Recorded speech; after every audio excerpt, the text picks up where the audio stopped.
La historia de una vida cambiada, por Lon Solomon. Editado y traducido al español, marzo 2014. Interpretado por Percy Lolly. ¿Cómo es que yo, un muchacho judío bueno, entre tantas otras opciones, resulté trabajando como pastor de una iglesia bíblica? Eso es lo que quiero contarles el día de hoy. Así tal vez un pedacito de mi vida se podrá conectar con un pedacito de su vida, y Dios se encargará de usar la plática de hoy para impactar su vida verdaderamente. Nací y crecí en Portsmouth, Virginia. Mis padres eran ambos judíos conservadores. Como ustedes sabrán, hay 3 ramas principales del judaísmo: ortodoxo, conservativo y reformado. Mi madre encendió las velas del sábado, tal y como puede ser hayan visto hacerlo en la película Violinista en el tejado. Íbamos a la sinagoga los domingos. Yo asistí a la escuela dominical en la sinagoga. Mi padre usualmente iba a los desayunos y a las reuniones de hombres cada domingo en la sinagoga. Durante mis años de escuela primaria y media, asistí a la escuela hebrea 2 veces por semana en las tardes. Hice mi bar mitzvah a la edad de 13 años, de la manera que debe hacerlo todo niño judío bueno. Pero nosotros nunca sentimos la verdadera presencia de Dios en nuestro hogar. No éramos dueños de una Biblia, y yo jamás leí la Biblia. No orábamos antes de comer. Nunca oramos en mi hogar. Éramos personas judías promedio, que hacían lo que los judíos supuestamente deben hacer. Asistimos a los servicios de las fiestas sagradas hebraicas. Fuimos para Yom Kippur. Fuimos anfitriones para los seders de Pascua. Pero la presencia del Señor simplemente no fue una realidad en nuestra vida. Me recuerdo haber orado algunas veces cuando era pequeño, acostado en mi cama tratando de hablar con Dios. Y aún recuerdo que Dios respondió a alguna de mis oraciones. Crecí creyendo que Dios sí existía. Tenía el sentir de que Dios estaba por ahí, en algún lugar. Pero no lo conocía. No sabía nada acerca de Él, no tenía conexión alguna con Él. Así fue como crecí. Empecé a ayudar con la lectura de la Torá cuando hice mi bar mitzvah a los 13. A veces asistía a los servicios diarios, y allí leí un poco de la Torá porque era bastante bueno para hacerlo. Pero cuando llegué a la escuela secundaria, mi relación con la sinagoga empezó a cambiar del todo. Me empezaron a interesar otras cosas: muchachas, fiestas, el beber. Seamos sinceros, la sinagoga no parecía ser tan divertida en comparación, usted sabe. Empecé a asistir con menos frecuencia a la sinagoga. Al fin y al cabo, lo que hizo que dejara de asistir del todo fue una conversación que tuve a los casi 17 años. Estaba involucrado con el grupo de actuación en la escuela secundaria. Un día, durante el repaso del drama, estaba sentado platicando con una muchacha que también estaba en la obra de teatro. Ella empezó a preguntarme acerca de mi relación personal con Dios. Me preguntó si yo estaba seguro de que yo iba a ir al cielo. Permítame decirle que yo jamás había escuchado eso de tener una relación personal con Dios. Nunca había pensado mucho en lo del cielo y el infierno, porque de eso no se platica en la sinagoga. Me puso en qué pensar. La próxima vez que fui a la sinagoga, le pregunté al rabino si podía hablar con él. Le dije: «Rabino, necesito saber, ¿los judíos van al cielo o al infierno?» Me dijo: ¿Qué? Le dije: «Bueno, ¿van los judíos al cielo o al infierno? Necesito saber porque hay una muchacha en mi escuela que me dice que iré al infierno». Me dijo: «No, lo que usted necesita saber es que todos los judíos van al cielo». Le dije: ¿de verdad? Me dijo: «Sí, el infierno solo les representa problemas a los gentiles». «¡Fantástico!», dije yo. «Eso es fantástico. Pero por favor explíquemelo mejor para que yo pueda explicarle a ella y así defenderme». Él me dijo: «Todos los judíos somos descendientes de Abraham y por lo tanto tenemos un arreglo distinto con Dios que el resto del mundo». Le dije: «¿Usted quiere decirme que puedo hacer cualquier cantidad de cosas? Es decir, puedo mentir, puedo ser odioso y aún así ir al cielo por ser descendiente de Abraham?» Y él respondió: «Sí». De hecho, años después, cuando estaba haciendo mis estudios de doctorado en la Universidad Johns Hopkins, encontré un pasaje en el Mishnah, escrituras rabínicas hebraicas, que dice exactamente lo mismo. Se encuentra en el Tratado de Sanedrín y dice que, con excepción de gente muy mala, toda persona judía irá al cielo. Me dije: «¡Caramba! ¡Esto es fabuloso!». Es decir, que si yo jamás vuelvo a ir a la sinagoga, ¿aún así iré al cielo? La respuesta fue: sí. Así que esa fue prácticamente la última vez que asistí a la sinagoga. Bueno, fue porque tomé la palabra del rabino. Me fui a la Universidad de Carolina del Norte en Chapel Hill, un joven de 18 años con la confianza de que iba a ir al cielo por ser judío. feliz de salir del hogar de mis padres, feliz de no tener limitaciones y siendo libre para hacer lo que quería y lo que siempre había deseado hacer, pero no había podido por el hecho de vivir bajo el techo de mis padres. Así que me fui a una fraternidad social al llegar a la universidad. Si usted sabe de la película Colegio de Animales, mi fraternidad era aún peor que en esa película. Usted no se puede imaginar cómo fue. Me involucré mucho en beber, ir de fiestas, mujeres y juegos de azar. Nosotros jugábamos toda la noche. Empezábamos juegos de cartas como a las 4 o 5 de la tarde, jugábamos toda la noche y nos íbamos a acostar a las 8 o 9 de la mañana. Nos despertábamos, almorzábamos e iniciábamos otro juego a las 3 o 4 de la tarde. Esa era la vida en la fraternidad. Usted dirá, ¿y qué de sus clases? ¿Qué clases? Nosotros no estábamos allí para asistir a clases, estábamos para divertirnos. Lo que teníamos que hacer era tomar suficientes cursos para no tener que ir a la guerra de Vietnam, y eso era suficiente. Las calificaciones mediocres eran más que suficientes para quedarnos en la universidad. Así fue como pasaron los primeros 3 años, pero me empezó a aburrir. Yo no sé si usted se ha encontrado en ese mismo lugar, pero como usted sabe, muchas cosas al principio son emocionantes y muy estimulantes, pero luego cansan y ya no es tan emocionante el emborracharse una vez más o tener otra mujer. ¿Sabe a lo que me refiero? Así que ya todo era más rancio y empecé a preguntarme más seriamente acerca de los asuntos de la vida. ¿A dónde voy? ¿De qué se trata mi vida? ¿Qué estoy haciendo aquí? Estas preguntas empezaron a plagarme y no tenían respuesta alguna. Así que ese verano me fui a un área de centros turísticos en las montañas Catskill. Me fui viajando de dedo con un par de amigos. Finalmente encontramos trabajo como meseros en uno de los restaurantes. Ganamos bastante dinero ese verano de 1969. En esos días, yo no había escuchado la palabra Woodstock, o sabía lo que representaba. Algunos de mis amigos de Nueva York me dijeron, «Tenemos que ir a Woodstock». Yo dije, «Genial, ¿qué es eso?». Me explicaron que era un gran festival de música, así que todos compramos boletos de entrada. Puede ser que yo haya sido una de las muy pocas personas en el mundo que compraron un boleto para ir a Woodstock. Honestamente, sí los vendieron. Anticiparon un grupo de 50,000 personas, pero más de 500,000 se aparecieron sin boletos. Así que los boletos dejaron de importar. Pasé el fin de semana completo en el festival de Woodstock, y como parte de la experiencia empecé seriamente a usar drogas. Había probado las drogas en Chapel Hill, pero en Nueva York fue la primera vez que usé LSD. Uno de mis amigos me había dicho, si buscas las respuestas a las preguntas del universo, tienes que usarlo. Te iluminará, te expandirá tu mente y te ayudará a ponerte en contacto con tu verdadera conciencia expandida. Esta fue la primera vez que usé drogas psicodélicas. Volví a la universidad para iniciar el año escolar, convencido que había encontrado la vía para expandir mi mente y ayudarme a encontrar las respuestas del universo. Volví a la universidad siendo un firme defensor de drogas.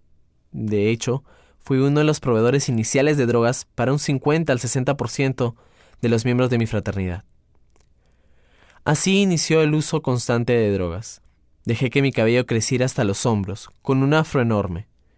Me ponía pantalones de campana, camisetas sin mangas, botas de motociclista y collares de cuentas. Fui un verdadero hippie. Lo bueno de tener un cabello como el mío era que podía esconder los pitillos detrás de mis orejas y reacomodar mi cabello para esconderlos. Asumí que la policía jamás buscaría detrás de mis orejas, así que un día normal iniciaba con 8 pitillos, 4 detrás de cada oreja, y los fumábamos al pasar del día. Usábamos LSD varias veces por semana. Usted dirá, Lon, ¿cómo podías asistir a clases si estabas drogado todo el tiempo? La respuesta es, no íbamos.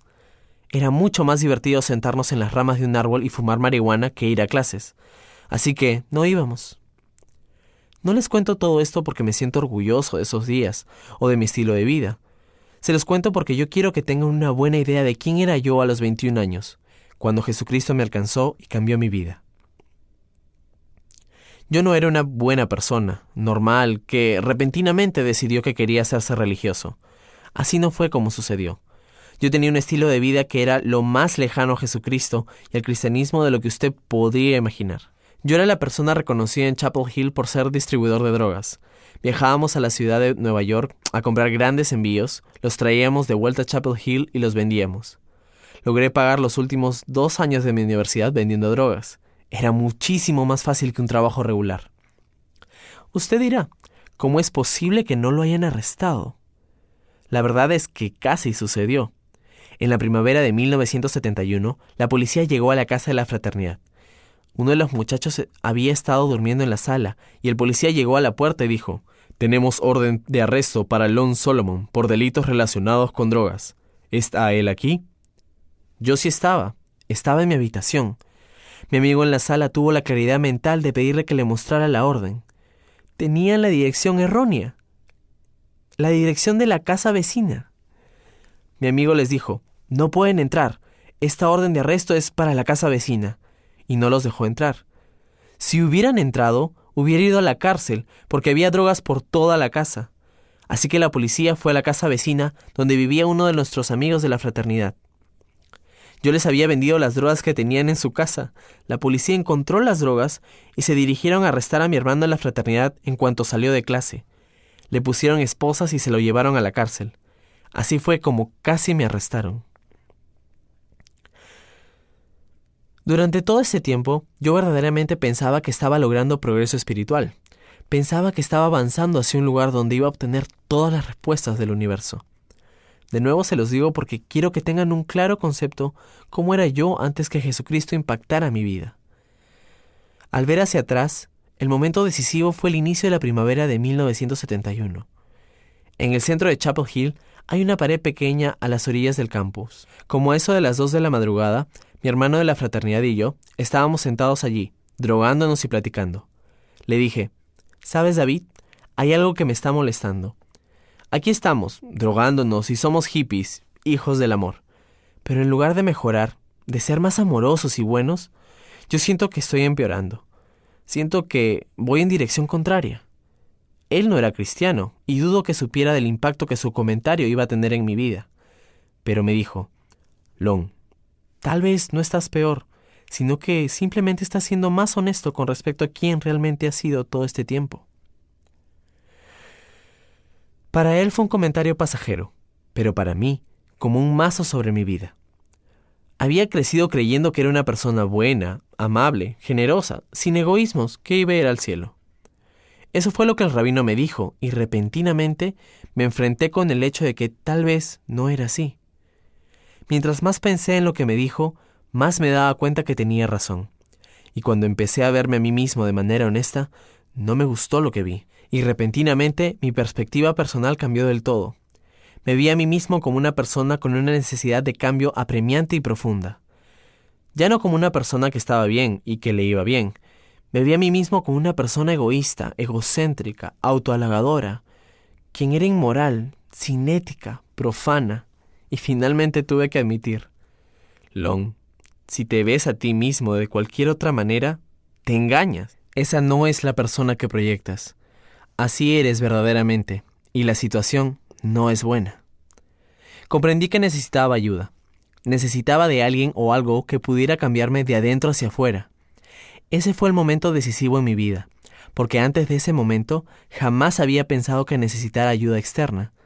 En ese punto empecé a perder interés en las drogas, porque me di cuenta que tenía años de usarlas y no podían cambiarme de adentro hacia afuera.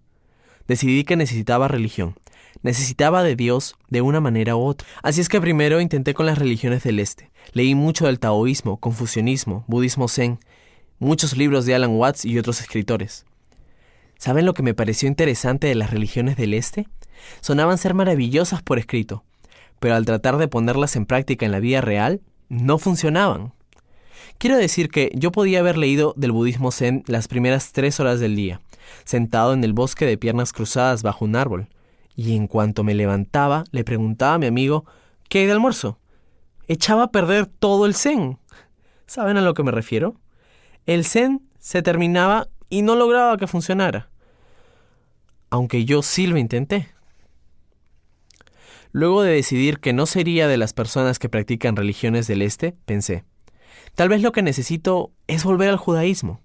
Necesito involucrarme de lleno con el judaísmo ortodoxo y tal vez encontraré las respuestas que necesito para mi vida. Así es que me fui a visitar al rabino del campus. Llegué a su oficina con pantalones de campana y todo. Me dejé caer sobre el sillón y le dije: «Rabino, creo que Dios quiere que yo sea un rabino». Me vio y me respondió: «No, no lo creo». Le dije: «Pero escúcheme, tengo necesidades profundas en mi vida. Tengo preguntas que verdaderamente necesitan respuesta».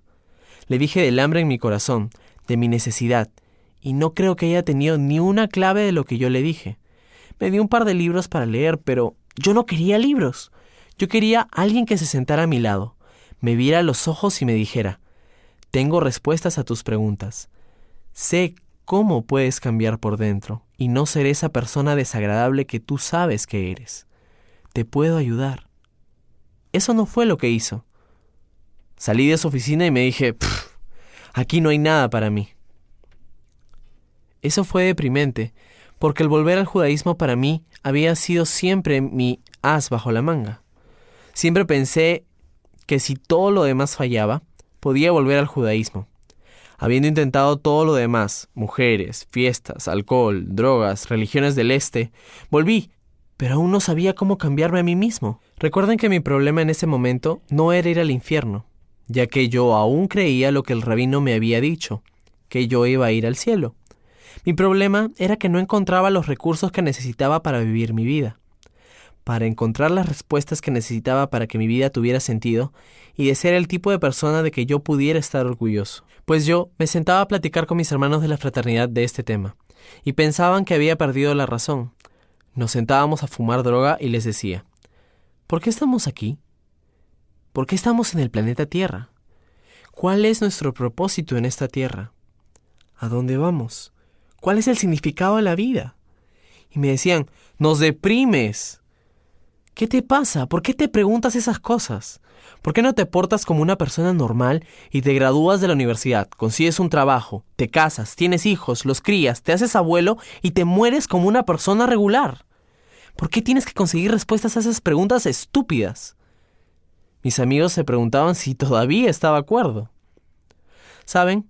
Aún yo me preguntaba si era una de esas personas que se había drogado con LSD y no había logrado regresar a la realidad. Pensé que tal vez me había ido y jamás logré volver. Estaba tan confundido que ya ni sabía cuál era la realidad. Empecé a planear mi suicidio. Me dije: todo esto es estúpido. He crecido y vivido esta vida con tanto dolor, tanta pena, y sin saber qué estoy haciendo aquí. Ni siquiera sé cuál es el propósito de mi vida. Detesto a la persona que soy por dentro. ¿Por qué no entonces quitarme la vida?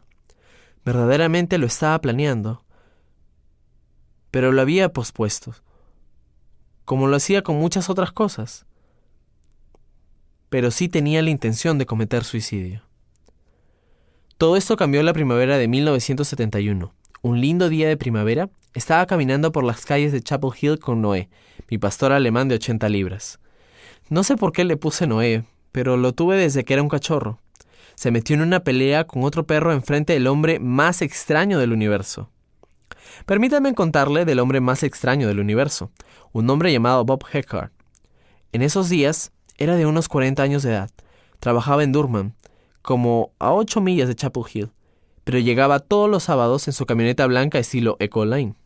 Tenía versículos escritos en los costados de su camioneta, con 2 megáfonos montados sobre el techo, conectados a una tornamesa en donde se tocaban discos con himnos antiguos, a todo volumen, mientras se paraba en la calle, repartiendo panfletos acerca de Jesucristo. Lo hacía con su esposa todos los sábados, durante el día. Él no era bien recibido en Chapel Hill. Las personas le escupían, le tiraban los panfletos en su cara, lo insultaban. La gente era muy ofensiva con este hombre, pero lo vi llegar una semana tras otra, tras otra. Tras otra. Yo lo evitaba. No quería ni siquiera estar cerca de él, porque me parecía que había salido de un circo. Pero un día mi perro se pelea enfrente de él. Bob Eckhart me ayudó a separar a los perros, aunque mi perro ganaba, y me encontré ojo a ojo, frente a frente, al hombre más extraño del universo.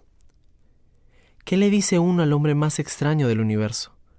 No quería decir algo incorrecto, así que lo vi y le dije: «Hola». Y él me dijo: «Hola». ¿Y ahora qué le digo? Le dije, me tengo que ir. Él dijo, bueno, nos vemos. Le dije, ok, y me fui. El encuentro no pudo haber durado más de 30 segundos, pero debo decirles que en esos 30 segundos de verle los ojos, me fui sabiendo y pensando dentro de mí, diciéndome, Lon, este hombre tiene lo que buscas. Usted dirá, ¿cómo lo sabía? Amigos, yo no puedo darles evidencia empírica, no podía comprobar lo que sentía, pero les digo que algo dentro de mí me dijo, Lon, este hombre tiene lo que buscas. Él tiene la paz, contentamiento y el sentir de ser completo que tú estás buscando. Me fastidió, pero me dio esperanza.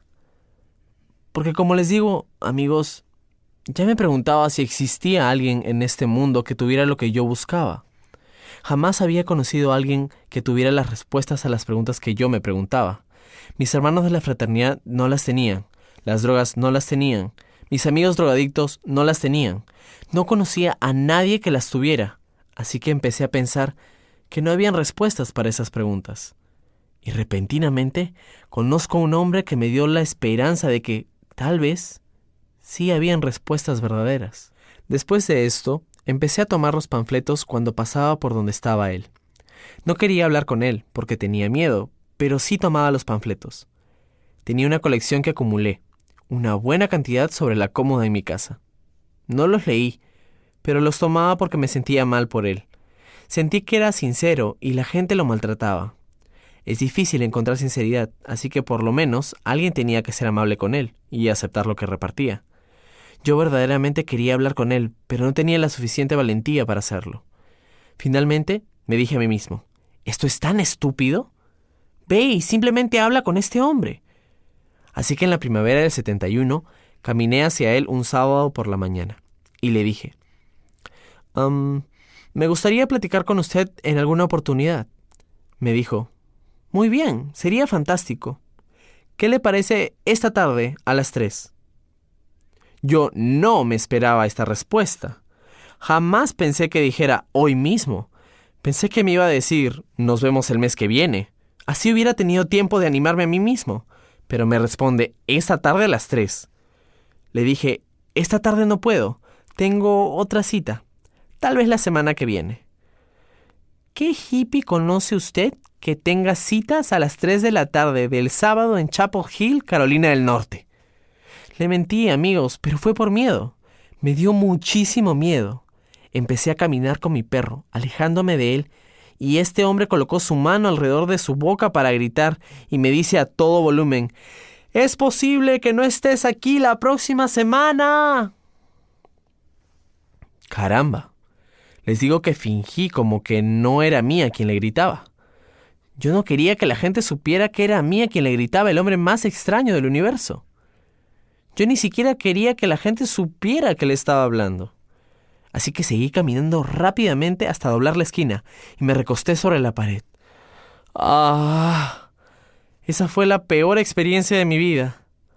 No puedo creer que lo haya hecho, pero empecé a pensar que este hombre tenía razón. No tenía ninguna garantía de que estaría en la tierra la semana siguiente. Algunos de mis amigos de la secundaria habían muerto. Uno en un accidente en su motocicleta, otro de una infección en los riñones.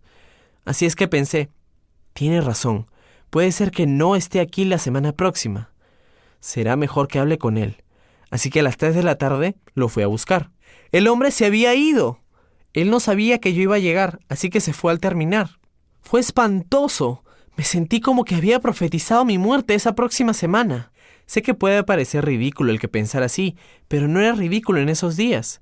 Me daba terror el pensar que este hombre había predicho mi muerte. Esa semana después fue la peor de toda mi vida hasta ese punto.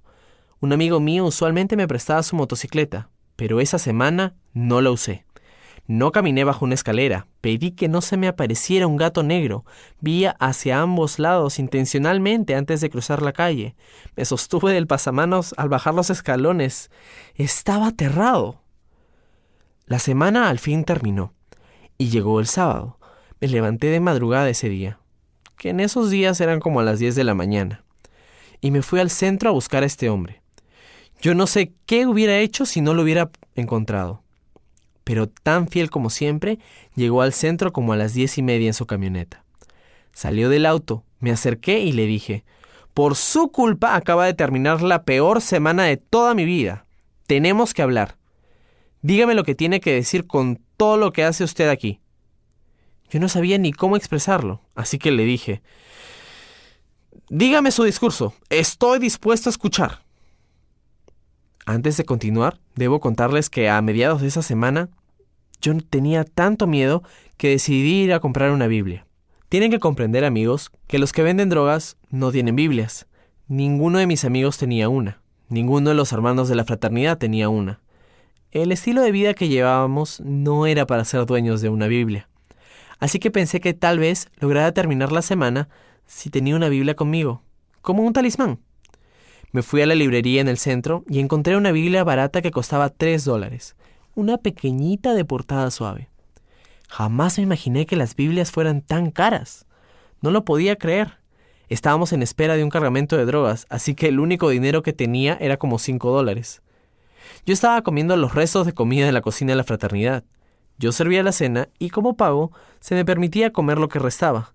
En esos días comí mucho brócoli y coliflor, pero no comí mucha carne.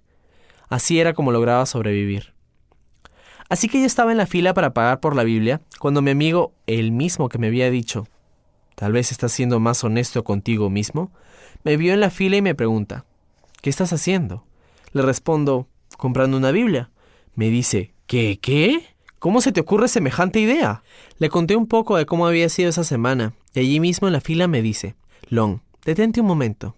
Si este Dios del que tanto te preocupas es real, ¿no crees tú que Él te puede dar una Biblia sin que tengas que gastar la mitad de todo tu dinero en ella? Llega el sábado y estoy platicando con Bob Eckhart cuando saca una Biblia y empieza a leerla. Leyó del Antiguo y del Nuevo Testamento. Me contó historias de la Biblia que la mayoría de ustedes probablemente conocen, pero yo no sabía de ellas en absoluto.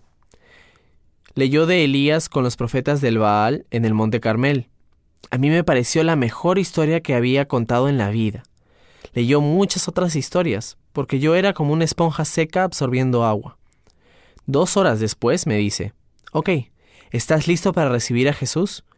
Y yo le respondo: ¿Qué? ¿Cómo así? Me dice: ¿estás listo para recibir a Jesús? Yo no tenía la más mínima idea de lo que quería decir con eso, pero aún con lo poco que pensé que sí sabía, me hizo responder: No. Ha sido divertido platicar con usted, ha sido fantástico, pero yo soy judío. Los judíos no hacen eso. Los judíos simplemente no hacen eso. Me dijo: por supuesto que sí lo hacen. Jesús era judío. ¿Sabía usted que todos los seguidores originales de Jesús eran judíos? La iglesia primitiva en pleno era judía. Todos los escritores de la Biblia, con excepción de Lucas, eran judíos. ¿Sabía usted que Pedro era judío? Respondí: usted debe estar bromeando. Yo no sabía. Nadie jamás me dijo que Pedro era judío. Yo pensé que era un gentil evangélico. Me dijo: hazme un favor. Yo le dije: tal vez. ¿Estarías dispuesto a prometerme que leerás la Biblia y permitir que Dios te hable al leerla? No pensé que fuera malo el leer la Biblia. No pensé que me hiciera daño. Me dijo: ¿tienes una Biblia? Yo le dije: no. Me dijo: ven acá. Abrió la puerta trasera de su camioneta y tenía una caja enorme de Biblias nuevecitas. Les digo que tenían forro de celofán y todo. Tomó una de esas Biblias y me la dio. Le dije: no tengo dinero para pagarle. Me respondió: si me prometes leerla, te la obsequio. Ay, me hizo sentir tan incómodo, porque el miércoles anterior le había dicho a Dios: si verdaderamente eres real, compruébamelo al darme una Biblia. Amigos, ¿dónde creen que hubiera podido obtener una Biblia? Las personas con quienes tenía relación no era de las que repartían Biblias, y este hombre 4 días después abre su camioneta y me da una Biblia nueva. Esto me asustó un poco. Recibí la Biblia y me fui repentinamente. Mientras me alejaba, me acuerdo haber pensado: qué extraño es. ¿Qué tan extraño es? ¿Será posible que sea cierto? ¿Será posible que Jesucristo sea verdaderamente el Mesías de Israel? Aunque era muy escéptico, mantuve mi promesa. Me llevé la Biblia a casa y empecé a leer un poquito cada noche. Inicié en el Antiguo Testamento simplemente porque no sabía por dónde empezar. Leí a Adán y Eva, los conocía de nombre, pero nunca había sabido lo que la Biblia decía acerca de ellos. Era una historia bastante interesante. Pero luego llegué a la parte donde no sé quién engendró a no sé quién y pensé, esto no tiene nada que ver conmigo. Así que tal vez cambie el Nuevo Testamento, porque allí habla de Jesús. Yo no sabía si el Nuevo Testamento tenía un prefacio, cuerpo, conclusión y anticlímax. No sabía si era una colección de historias cortas o si era una antología de poesías. No sabía lo que era. Cuando uno no sabe lo que es, empieza por el principio, ¿verdad? Así que me fui al Evangelio de Mateo y empecé a leer. No podía creer lo que leía. Creo que leí el Sermón del Monte 7 u 8 veces seguidas, sin poder pasar de ese pasaje. Lo que más me impresionó fue cómo las palabras de Jesús llegaban directo al corazón del mensaje. Él decía en una sola oración lo que mis profesores de la universidad trataban de decirme en un semestre completo. Llegaba directo a la médula. Estaba asombrado. Seguí leyendo hasta llegar al capítulo 11, donde Jesús dice: «Vengan a mí todos los que están agobiados, abrumados. Yo les daré descanso. Encontrarán paz para su alma». Me recuerdo alzar mi vista y decir: Eso es exactamente lo que he estado buscando. No pude haberlo dicho de una mejor manera. Me acuerdo pensar, agobiado, cansado. Así es como yo me siento. Lo que busco es paz y descanso para mi alma, y Jesús aquí promete que si llego a Él me la dará. Pensé, en mi vida ya le di oportunidad a las drogas, le di oportunidad al budismo zen y al judaísmo, le di oportunidad a las mujeres, fiestas y alcohol en mi vida. Ahora debo darle la misma oportunidad a Jesús en mi vida. Así que decidí que lo haría, pero no sabía cómo. Bob Eckhart me había pedido que recibiera a Jesús. No tenía la menor idea de lo que quería decir. Si él me hubiera dicho, ponte de cabezas y escupe monedas, por lo menos sabría en qué posición colocarme. Pero recibir a Jesús no quería decir absolutamente nada para mí. Usted me hubiera dicho, ¿por qué no lo llamaste? No sabía su número de teléfono. No tenía la menor idea de cómo ponerme en contacto con este hombre. Así que yo estaba solo. Me puse de rodillas porque me pareció apropiado y le dije: bueno, Dios, ni siquiera sé si eres real y estoy completamente confundido acerca de este Jesús. Pero Dios, estoy vacío por dentro. Estoy dolido, solo y con miedo por dentro. Necesito ayuda. Jesús promete que puede darme descanso y me puede dar gozo. Así que Dios, esto es lo que quiero que hagas. Te quiero dar mi vida por un mes. Un mes. Yo haré lo que sea que me pidas que haga. Iré a donde me digas que vaya. ¿Cómo sabría cómo me iba a pedir o enviar? ¿Quién sabe? Pero estaba siendo sincero. Así es que Dios, si al terminar el mes tú no me has dado este gozo y descanso del que hablas, reservo el derecho de retomar mi vida y cancelar el trato. Pero si tú verdaderamente me das este gozo y descanso, entonces mi vida es toda tuya. Un trato es un trato. Amén. Usted dirá: Lon, esa es la peor oración de salvación que he oído en mi vida. Bueno, me sentía que estaba por mi cuenta. Nadie estaba allí diciéndome cómo orar la oración de salvación. No sabía cómo orarle a Dios. Tenía un corazón sincero y simplemente quería negociar con Dios. También pensé que un mes debería ser más que suficiente. Estoy tan feliz que la Biblia dice que el hombre ve lo exterior, pero Dios ve el corazón. Estoy tan feliz que Dios en el cielo dijo: Lon Solomon, esa es la peor oración de salvación que jamás he escuchado. Pero no me enfoco en la oración, sino que veo tu corazón para ver si de verdad hablas en serio. Soy feliz de saber que Dios ve el corazón. Estaba de rodillas y me levanté un poco escéptico. Me dije: veamos qué sucede.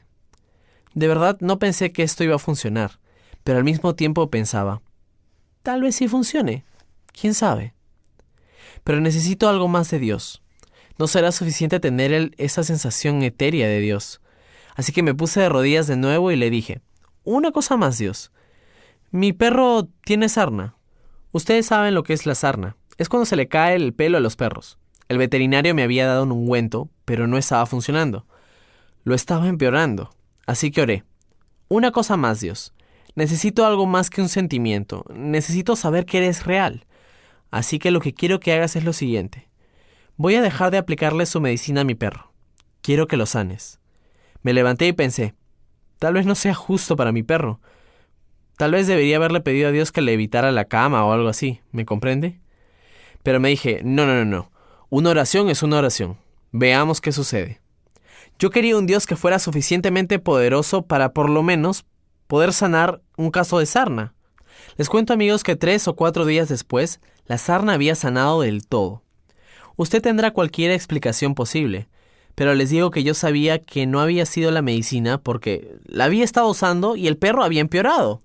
La dejó de usar y el perro mejoró, y la sarna desapareció. Usted lo puede atribuir a lo que quiera, pero sé lo que pedí en oración, y sabía que Dios había hecho algo por mí. Dios empezó a hacer otras cosas dentro de mí. No se lo podía comprobar a nadie externamente, pero sabía que cosas sucedían que jamás habían sucedido antes. Una semana después, me puse de rodillas otra vez y le dije, «Me has convencido, Dios. No solo sanaste a mi perro, sino que hay cosas que están sucediendo dentro de mí. Tengo un gozo, paz, contentamiento que jamás había sentido antes». Francamente, empecé a sentir una sensibilidad al pecado que jamás había conocido. Cosas que había hecho sin la menor sensación de culpa, de repente empezaron a molestarme. Al sentirlo, no lograba remediarlo hasta que le pedía perdón a Dios por lo que había hecho. Jamás me había molestado antes. Todo lo que estaba sucediendo dentro de mí, yo no lo había generado ni creado. No tenía ninguna explicación alguna, excepto que algo sobrenatural estaba sucediendo. Me puse de rodillas de nuevo una semana después y le dije a Dios, «Me convenciste. Hice un trato contigo y un trato es un trato. Te dije que te daba mi vida del todo. No sé qué podrás hacer con un hippie de cabello hasta los hombros, collares de cuentas y pantalones de campana que ha estado usando todas estas drogas. Pero lo prometido es deuda, Dios. Te doy mi vida de verdad». Eso fue en la primavera de 1971. La próxima vez que Bob Heckhart llegó, fui y le conté toda la historia. Me agarró y abrazó y empezó a llamar a su esposa a que saliera de la camioneta. «Amy, ven rápido. Tienes que escuchar esto». Ella llegó y me dice a mí, cuéntale. Así que le conté toda la historia. Ella me dijo, «Gloria a Dios», y se puso a bailar. Ambos estaban muy emocionados. Yo los vi abrazándose y me preguntaba, ¿en qué lío me he metido? Espero que no empiece a actuar como ellos después de haber pasado un tiempo de ser cristiano. ¿Saben? Hasta el día de hoy, Bob Heckhart y yo platicamos de vez en cuando. Me ha dicho que hasta ahora, en todo ese tiempo que llegó a Chapel Hill, cada sábado durante esa primavera y verano de 1971, piensa que yo soy la única persona que conoció a Jesús como resultado directo de su presencia allí. Puede ser que haya otros de los que no sé, pero me gustaría pensar que Dios envió a Bob Heckhart a Chapel Hill solo por mí. Lo siguiente que me dijo fue, «Lon, necesitas bautizarte». Le dije, ¿Qué? ¿Bautizarme? Yo soy judío. Los judíos no se bautizan. Me respondió, «Los judíos tampoco creen en Jesús, pero tú dices que sí crees». Muy buen punto. Me fui a casa y empecé a pensarlo. Si mi relación con Jesús es seria y la Biblia dice que me bautice, entonces debo hacerlo. Bob Heckhart me bautizó en un estanque en Chapel Hill, Carolina del Norte. Luego decidí que era tiempo de contarle a mis parientes. Esa fue una experiencia muy interesante. No tengo tiempo para contarles con detalles, pero déjeme decirles que simplemente no todos estaban emocionados cuando llegué y les dije que había dado mi vida a Jesucristo. Hubieran preferido que les dijera, «He estado usando LSD 5 veces por semana, trayendo drogas de contrabando desde Ámsterdam y estuve a punto de que me arrestaran». Lo más probable que me hubieran dicho es, «Está bien, Lon, no es gran cosa». Pero decirles, «Creo en Jesucristo», ¿Qué? Así fue como reaccionaron. Desde entonces he tenido el privilegio de haber llevado a mi papá a Cristo. Mi madre llegó a Jesucristo antes de fallecer, y mi hermano ahora vive para Cristo. Así que el núcleo completo de mi familia tiene una relación personal con Jesucristo, aunque tomó 22 años de compartir y orar para que sucediera.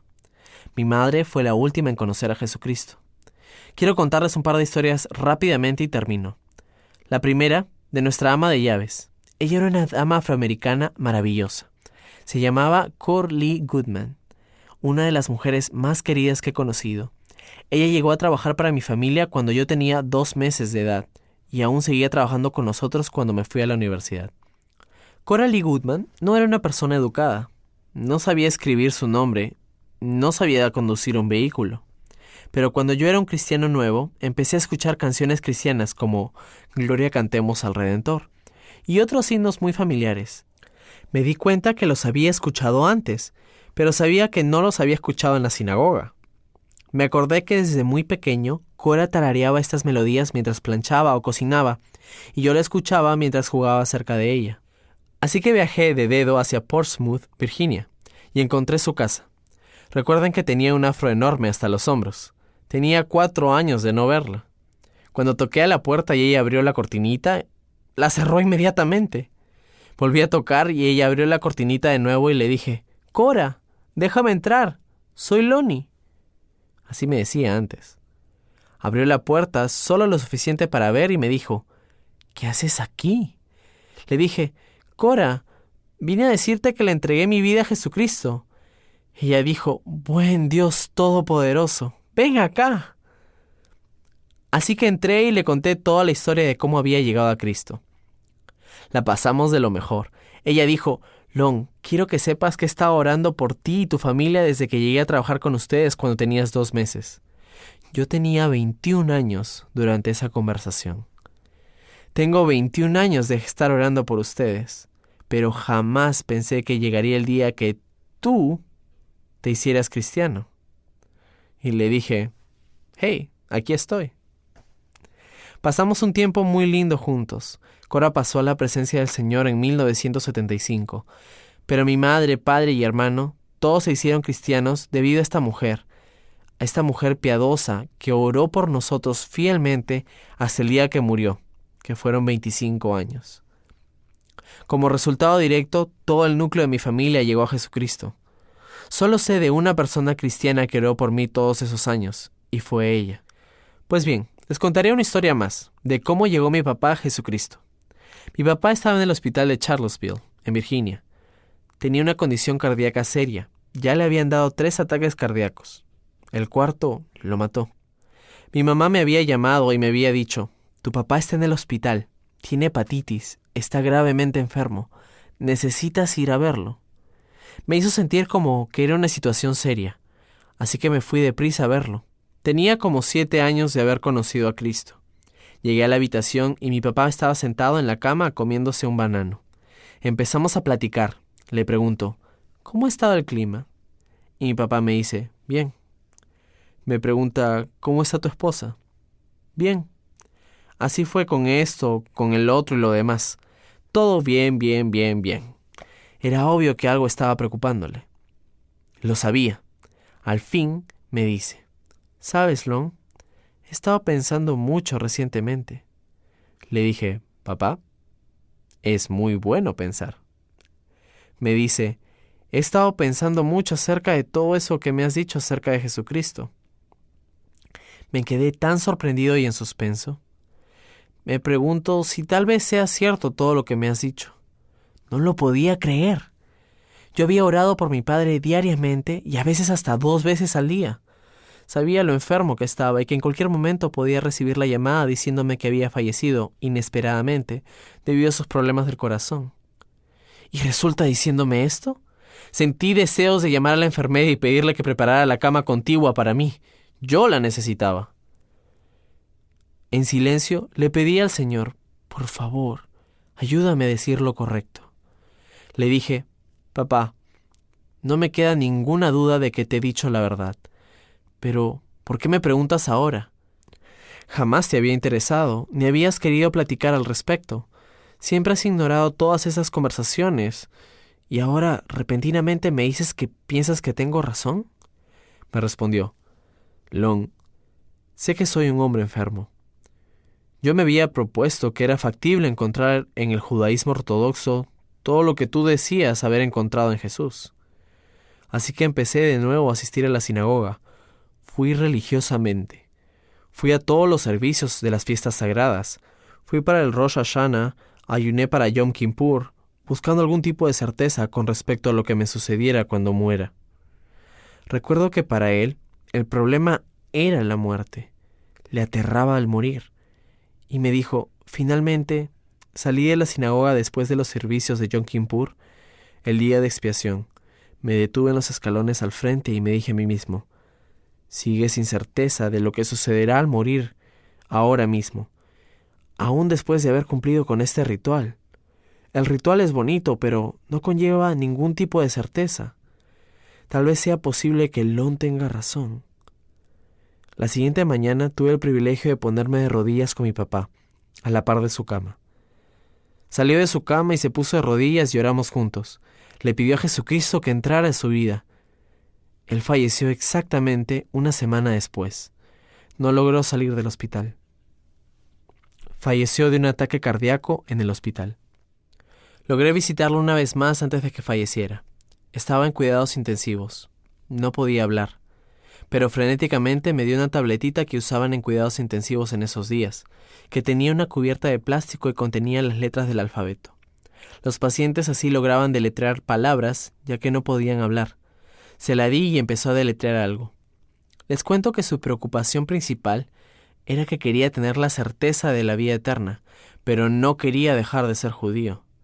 Ya habíamos hablado al respecto. Le había dicho, papá, tú no te conviertes en una persona gentil al creer en Jesús. Siempre serás judío. Todo lo que implica ser judío se completa con Jesús. Así que la última vez que papá y yo nos vimos en esta tierra, lo que deletreó fue S-E-N-O-R, Señor, y las letras J-U-D-I-O, judío. Yo sabía exactamente lo que quería decir. Me decía, Lon, tengo al Señor en mi vida, pero sigo siendo judío.